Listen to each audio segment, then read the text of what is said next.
একটা শিয়াল খাবারের খোঁজে এদিক ওদিক ঘুরছিল।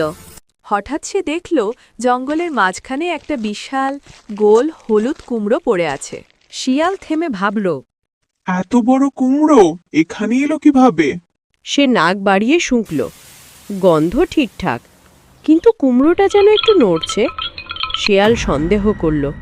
এ নিশ্চয়ই কোনো ফাঁদ, কেউ আমাকে ফাঁসাতে চাইছে। ঠিক তখনই কুমড়োটা যেন আরও নড়ল। শিয়াল ভয় পেয়ে একটু পিছিয়ে গেল। মনে মনে ভাবল, এটা জাদু কুমড়ো না তো? কয়েক মুহূর্ত পর কুমড়োর গায়ে একটা ছোট্ট গোল গর্ত খুলে গেল। ভেতরে কালো অন্ধকার, তার মাঝে ছোট ছোট দুই জোড়া চোখ। শিয়াল সাহস জোগাড় করে ফিসফিস করে বলল। কে আছে ভেতরে? গর্ত থেকে হাঁচি দিয়ে বেরিয়ে এলো এক মোটা কাঠবিড়ালি। মুখে ভরা বীজ আর গায়ে কুমড়োর আষ্টে গন্ধ। কাঠবিড়ালি বিরক্ত হয়ে বলল, এই আমার ঘর বানানোর কুমড়ো, তুমি ভয় পেলে দোষ কার?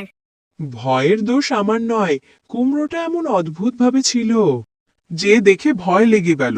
আমি কি করব? চাও তো একটু খেয়ে যেও। না না, থাক, তোমার ঘরই নষ্ট হয়ে যাবে। বরং শান্তিতে কুমড়ো রাজ্য গড়ে তোলো। দুজনে কুমড়োর পাশে বসে গল্প করতে লাগল। আর একটা অদ্ভুত কুমড়ো দুজন অচেনা প্রাণীর মধ্যে একটা ছোট্ট বন্ধুত্ব জন্ম দিল।